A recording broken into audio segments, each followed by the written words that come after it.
What's up, ladies and gentlemen? Today we are going to be talking about how you can find consistency and simplicity within your day-to-day of trading. So, the reason I want to make this specific video is because today was CPI news data, okay?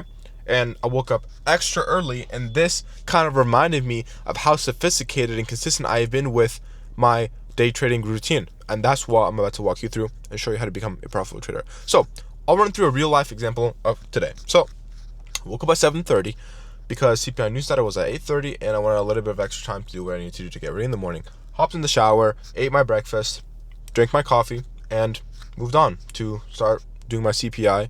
I did that on my Discord. Pretty banger. We passed a bunch of accounts today, but that's besides the point.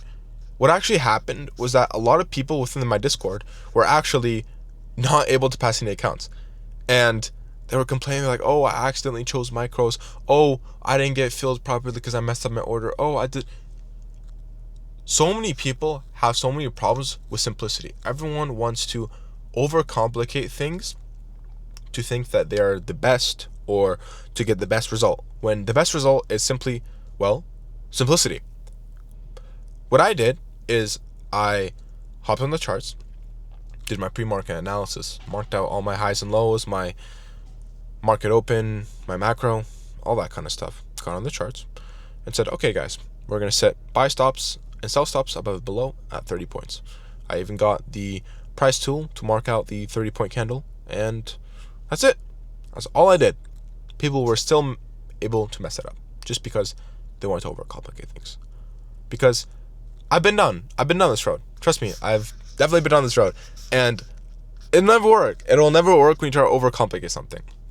Most of my trades are taken with simplicity. In fact, today's trade that I took, I'll actually show you on my phone really quick because I should still have the screenshot of that, and I do. So, look at it right here.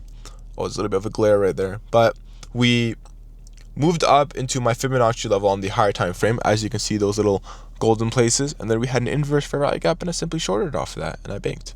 That's it. That's literally it.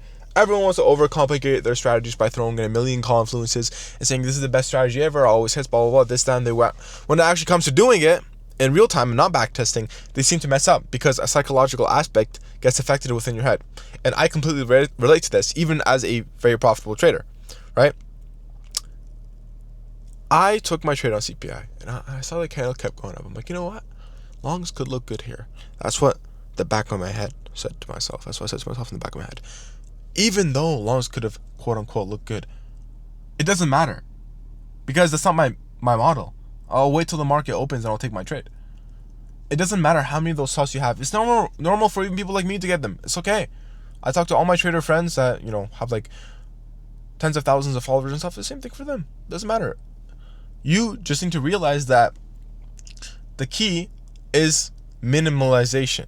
Okay, let's talk about the confluences that I use really quick with my trading. I use liquidity, session highs and lows, inverse fair value gaps, Fibonacci sometimes to mark out potential entries or potential reversal points, and SMTs. That's it. That's literally it. I don't use anything else. I know people out there that are using fucking key levels, that are using CISD, using break of structure, using like candle wick theory, all this stuff in one model and think it's the best. How are you supposed to trade when there's so many things that tell you that this could go this way or this could go that way? Just take the trade, win or loss, because if you think about it, at the end of the day, it's a 50-50. And everything that boosts your trade above a 50% is going to be a positive win rate at the end of the month anyway. So why overcomplicate it into something that shouldn't be complicated? People think that, oh, trading is such a simple thing. I want to be as hardcore as the ecom guys or as the dropshipping guys or as like the SMMA guys and do so much more work because I'll get a better result, right? No, it's the opposite in trading. Because in trading, you don't deal with anyone but yourself in the charts, right? So there's absolutely no point of keeping things simple, okay? You should always prioritize the type of system within your trading, and you should always be focused on the main goal, which is simplicity. I also had a WAP case review. If you don't know what that is, it's like I run like a Discord. WAP is a service that I use, and I use people. I have people that join my WAP, and I live trade for them. Right? I had some guy open up like a refund case on me or whatever. He left like a bad review, and it got removed instantly because I showed WAP the proof behind it. It said, "Oh, this guy's strategy sucks. It's too simple. He doesn't teach anything like important. Blah blah blah." Okay. It's supposed to be simple. It's supposed to be simple. What's not simple is the psychology behind it. That's what I mainly teach. That's what I'm teaching you guys right now, right? And all you really need to do for this is realize that this is supposed to be a short-term job. I'm sorry for saying that word. It's supposed to be a short... Seriously, though. It's supposed to be a short-term job. You're supposed to be in and out 1 hour in the morning, and that's it. That's it. You're not... It's not an all-day thing. You don't trade every single session. You don't trade every potential trade of every session. You take 1 or 2 trades, and that's it. That's literally it. And if you take more than 2 trades and you're like, keep trading and stuff, then just limit yourself to 1 trade, and you'll be good. All you need to do is look for the most prominent place within your model. Look for what keeps happening over and over and over and over and over again. That's where discretion comes in and takes over. Okay, that's how you keep things even more simple, by utilizing discretion. It calms you down knowing that there's trust not only within your strategy but within yourself, and that you were the one that was able to identify that move right there, and it wasn't anyone else's input. That's how I stay profitable. I don't have anyone in my ear telling me, yo, what if this 4-hour fair value gap inverses and then you guys stopped up? No. We don't do any of that. We are all on the same wave, taking the same trades with the same type of model. And the discretion can be a little bit different, but discretion builds skill. Okay? And you're never going to find this type of discretion building skill if you're just trading so many strategies. How do you expect to build something that's so complicated from the jump? It doesn't make sense.